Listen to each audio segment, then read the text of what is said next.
All right. So Testing, first off, testing. it is so great to be here with you both. And on the heels of our partnership announcement between Lemon One and Consensus Linea. So that was a very exciting moment for us last week. We announced a partnership together. I am Rebecca Barkin. I'm co-founder and CEO of Lemon One, alongside my friend and co-founder and highly esteemed author, Neal Stephenson. You may know him from Snow Crash, Seven Eves, Cryptonomicon, Diamond Age. There's a whole host of others. And each of those novels have provided a great sort of glimpse into the future. I'm also joined by Joe Lubin, obviously a legend in the space, and I'm sure everyone here knows him, but co-founder of Ethereum, founder of Consensus, chairman of SharpLink Gaming, and prolific investor and advocate of decentralization in general. Hey, everyone. You hear me? There we go. Yeah, is this going in and out? Well, it is going in and out a little bit, but maybe if we don't move our heads. I'll try to stay very still.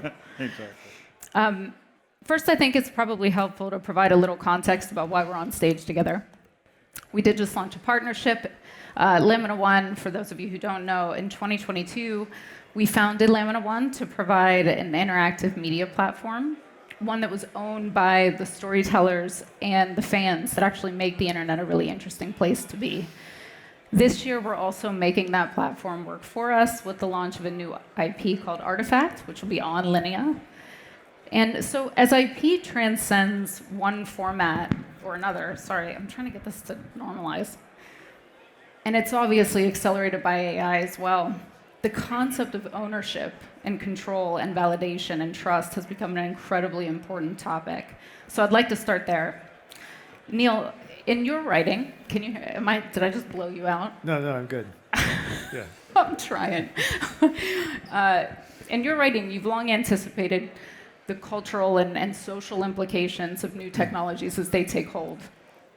You wrote about the rise of personalized AI in Diamond Age and the dangers of unchecked corporate greed and Snow Crash. What trends are you watching right now in AI with regard to content creation specifically?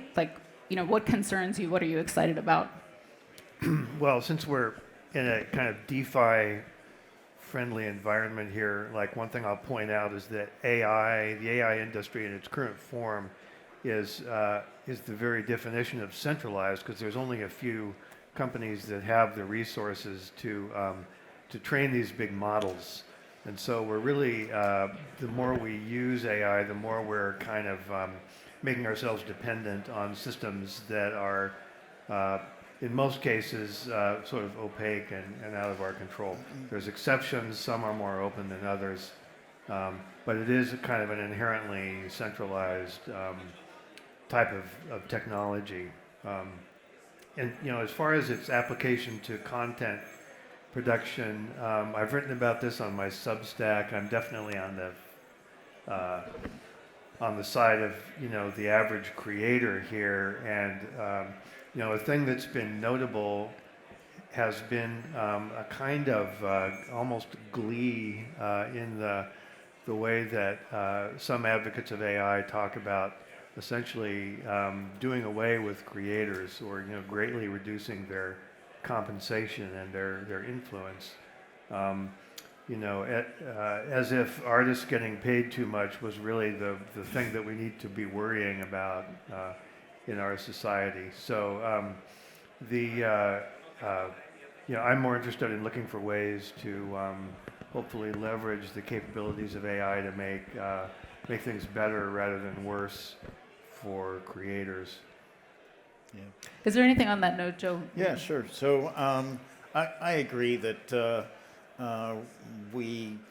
big tech has been dystopian.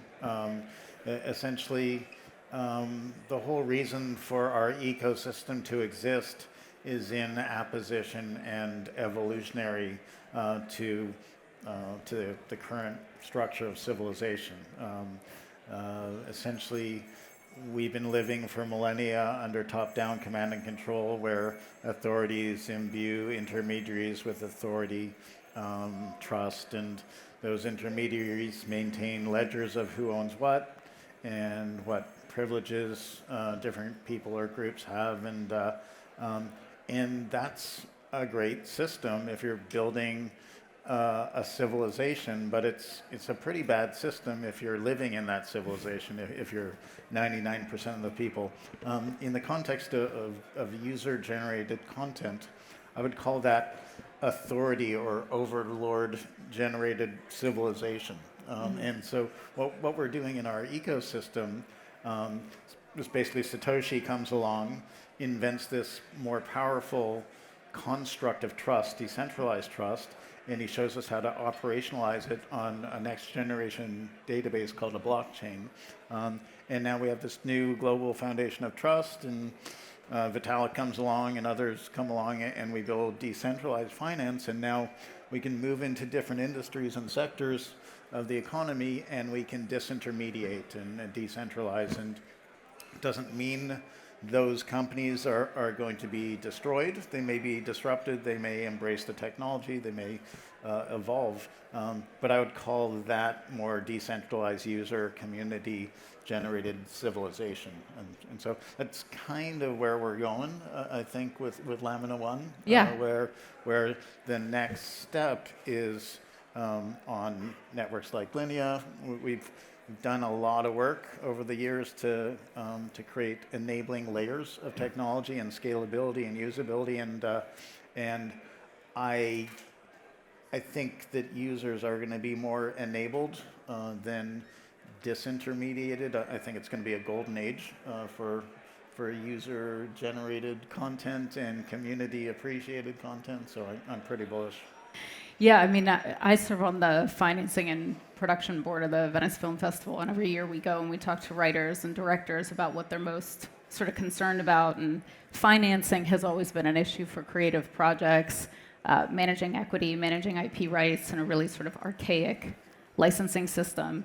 That was one of the ways we were able to get their attention. So just to stay with that for a minute, I was surprised actually, Joe, to learn, because obviously everybody knows how much you've contributed to the Ethereum ecosystem and decentralization on the whole, but you're pretty passionate about music and arts and the creator economy in general.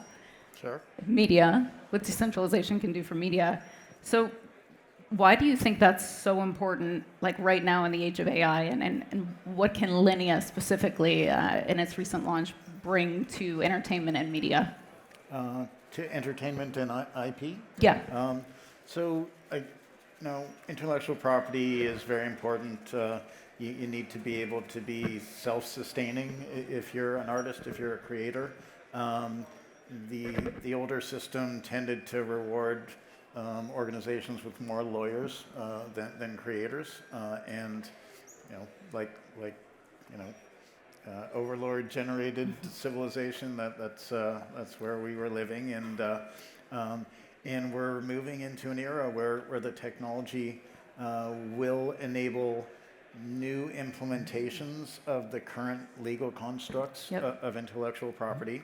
I think we're going to be able to make it more granular, more composable, more immediate in terms of knowing that you've got a copyright or being paid out or licensing the content. But I also think that, and that all comes from a world that is designed by and predicated on scarcity. And I do think that we're moving beyond scarcity mindset, which is causes us to live in fear all the time, and we've been doing that for millennia or millions of years, essentially, moving into an era where robotics, automation, AI, abundance in so many of our systems is going to enable us to move into a mindset that's more focused on creativity and generation of healthier and preservation of healthier ways to do things. So I actually think that IP might end up, like locking down your IP might be less necessary. We've seen it in the NFT ecosystem where you don't have to buy this NFT in order to use the JPEG as your profile picture, but it's kind of amongst the community that you operate in, it's something that that you pretty much need to do, or your reputation is tarnished. You could be shunned potentially. And so I think the art world could work that way, where a lot of content is open, could be IP registered, but free to use, and projects by students can use it for free. Projects that get commercialized, maybe that's a different license, or maybe they just get shunned by a community if they're not rewarding the creators that contributed to their project. It's a great point. I mean, we're going to get to Artefact a little later, which is our collaborative world-building IP, which does carve out space for fans and the creators themselves to have a direct relationship, and based on reputation, actually aspire to some level of equity in the development, the deployment, and the success of an IP, which I think is really exciting. But Neal, I wanted to chat with you too, because you are such a renowned futurist. You know, many people cite Snow Crash. I know you love this, but many people cite Snow Crash as the as the origin of the metaverse. You certainly coined the term. And in fact, I remember when I was living in Silicon Valley, there was a saying there that more money has been raised on Sand Hill Road on the concept of Snow Crash than nearly anything else. But it always struck me a bit as a cautionary tale more than like a blueprint. And so I'm curious, like, when you see how everything is developed, like, what do you think we got wrong? What concerns you the most, or what excites you about what they took from those stories and what it means for the future? Well, it's useful to keep in mind that it was written a really long time ago. It was written in the late 80s, early 90s. The internet as we know it existed at that point, but it was not something that most people knew about or had access to. Universal email didn't exist. You might have an account on CompuServe or AOL, but they were separate systems. And the World Wide Web didn't exist. So it was very early in that sense. And kind of what happened the year after the book was published was two sort of big bang events in the same year, one being the creation of the World Wide Web, and the other being Doom. And those were both hugely transformative events in our transition to computer graphics as something that normal people had access to. Because once you've got the web, you've got a medium where people want to exchange images. They want to have computers that are capable of showing pictures, and Doom is another sort of technology that expanded really rapidly and made people want to have, better computers. But obviously I didn't see any of that coming at the time I wrote the book.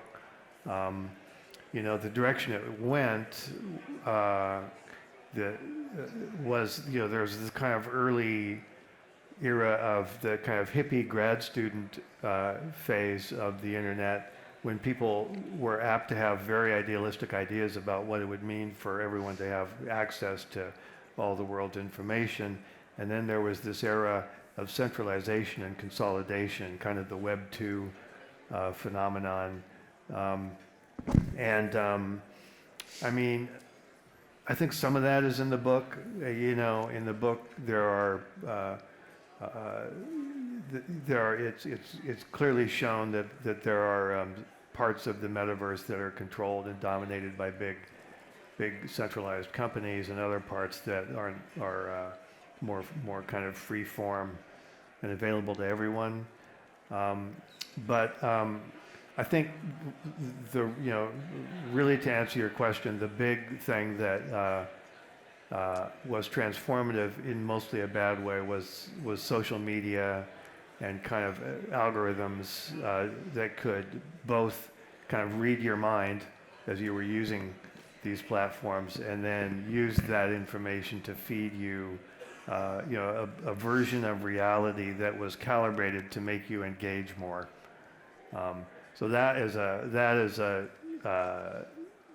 development that I think has had a lot of obviously bad consequences for our civilization, and that I completely didn't see coming in 1990. It has been. Yeah. So I don't think people walked into a VC and tried to raise money on the dystopian elements that Neal described. Although maybe they did, because here we are. I don't think they saw them as dystopian. Somebody built it. Somebody funded it. What struck me was the articulation of cyberspace. You jack in, you goggle in, you go in, you move at whatever speed you're allowed to, the program, the world model allows you to move at. I liked the blackness. I liked the idea that real estate had value, positioning. You go into the Black Sun bar, and there's an etiquette, and so I thought it was a beautiful articulation of that gave so many people who were coming of age at that point something to think about in terms of what to build as computer technology became viable. I also love the idea that you could roam the world on your motorcycle or in whatever way and just be recording things and uploading your feed to some sort of system and get paid for that if somebody finds that interesting. So we're doing that. I mean, definitely upsides and downsides to both. And I do think you're right. Like, people go in with seeing the positive side. And I think that's sort of the point is we have so much potential with all of these technologies ahead. How do we harness the best of them and actually improve humanity along the way? So, next month, actually, you were talking a bit about UGC. We were talking about reputation, equity. Next month, actually, Lamina One will begin rolling out its first IP, originally developed IP, directly on Ethereum by Linea. And that IP, which was co-developed with Neal, Weta Workshop. Do you guys know Weta Workshop? They were the people behind Lord of the Rings and Stranger Things and The Witcher. It goes on and on and on. But they're titans of IP. They're awesome. They are so awesome. We worked with them at Magic Leap as well. But Lamina One is also a partner in that, of course. And what's great about Artefact is it's both a story world and it's a system for fan participation, for that UGC, for collaborative world building. So, Neal, would you mind telling me a bit about the inspiration behind Artefact and why this felt like a really urgent, kind of timely storyline to explore?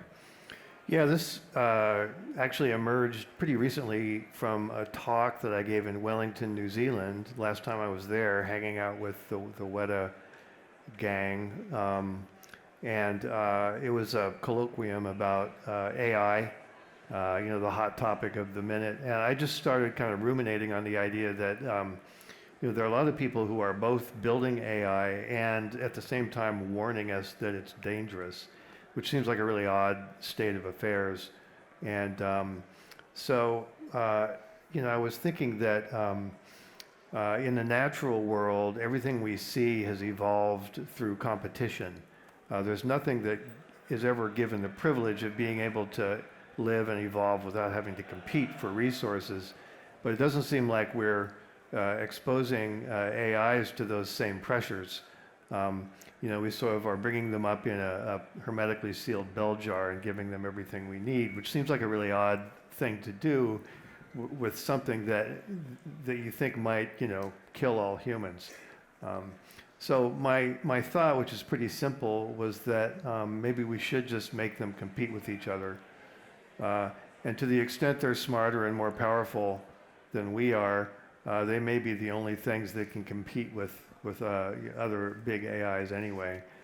So that was just kind of a semi-serious idea that I tossed off at this talk in Wellington. But what I've done since then is start to write some vignettes, some little fictional pieces. It's not a novel, it's more of a little kind of anthology in the works that explores what it would be like if that did happen, basically. And it's set a few decades in the future. And it's kind of, a simple way to think about it, going back to my earlier remarks, is it's sort of a struggle between highly centralized AI that is impersonal and inhuman, against AI that's being deployed in a distributed way by communities of surviving humans who are trying to use it in ways that benefit them and their communities. So that's kind of the world. It's a world-building project, and it's sort of provided the basis for Weta workshops, artists, and for our game designers that we've got working on the project within Lamina One to begin putting together a game. It's not a huge, big budget AAA game. It's something a little more approachable that we can get rolled out on a reasonable time scale. And it'll help, it'll give anyone who's interested the opportunity to kind of play a little bit in this world and get a sense of what it would be like. I mean, we are having the most fun with it because it's actually walking the walk. It's an example of not only the economics, but the style of storytelling that involves fan participation early on and allows for shared equity in the development of an IP and direct sort of collaboration between fan and creators. So we're really sort of walking the walk. One of the things that we need to do that is scale. And we were so excited and thrilled to bring on to introduce ourselves into the Ethereum ecosystem as well, because so many of the collectors are there. You're really passionate about it. And when we pitched it to you, you got it like immediately. You were so excited about it as well. Do you have any comment you want to make about what you're excited about it or AI and how we can use it? You had so many ideas. Sure. I may have a question for Neal even after I share things I'm excited about. So I understand that it's a plot, it's a narrative, it's a construct for storytelling. I'm much more sanguine about how human, biological, and machine intelligence is going to hybridize. I think we're going to move forward together in amazing ways. I don't think large language models are going to do much more than be stochastic narrative search engines and the combined wisdom and best practices and detritus that we've put up on the internet. So reinforcement learning mechanisms can do things better, superhuman in narrow domains. I actually agree with you. Yeah.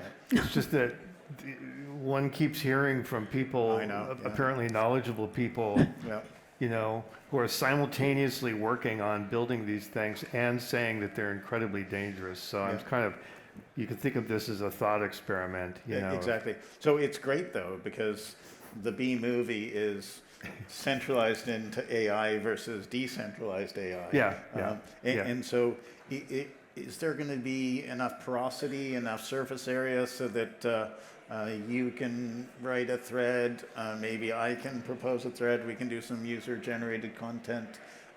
How would those things interact in this world that you started articulating? Well, it's I swore I wasn't going to do any more post-apocalyptic stuff, but it is one of those. And the idea is that the people who didn't get done away with, the humans who survived, are all to one degree or another kind of Amish. They're all people who, for whatever reason, philosophical, religious, personal preference, didn't become dependent on and vulnerable to AI, and so these are their descendants, and there's a kind of modus vivendi that has come into existence between them and the so-called bigs, the 12 big AI systems that kind of dominate the world. And because the humans turn out to be actually useful to the bigs in various ways. So anyway, to answer your question, these humans exist in a wide variety of different groups. I've borrowed the word philes, P-H-Y-L-E, from Diamond Age, which I feel Did you license it? I actually just remembered 2 weeks ago that it's not my word. Oh, wow. It's in the Oxford English Dictionary. It's a very old word from Greece, ancient Greece, that remains exactly what I said it did in the Diamond Age. So anyway, so to the extent that there's a wide range of different humans and different groups of humans pursuing different ways of life in this world, I think that does provide a lot of what you're calling the porosity or the surface area. Will certainly make conceptualize some number of these files, to sort of get the thing going. But that shouldn't prevent other people from developing their own ideas. I think we really want to see that, actually. Yeah. I remember you asking, is the outcome already determined, or is there room to see how it unfolds? And that's certainly what we're trying to do. And I think it's worth it to mention, too, that we're talking a lot about Artefact, which is an original IP that we're developing and deploying, but we're deploying that on Spaces, which is a part of the platform that allows creators to upload multimedia content and have direct conversation, social conversation, run quests, run mini games, and build this world Bible together. That all happens on lamina1.com, which runs on Linea. So Artefact is actually the delivery of an IP that we felt perfectly sort of captured what was possible and where media was headed. If you're building a system that purports to be useful and helpful to content creators, what better way to find out if it works? That's right. Than to internally develop something and put it up on that system. I think it's probably the perfect time to go to the trailer. Can we pull it up? We're going to give you guys a sneak peek of the IP.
I had to watch it 3 times in a row the first time.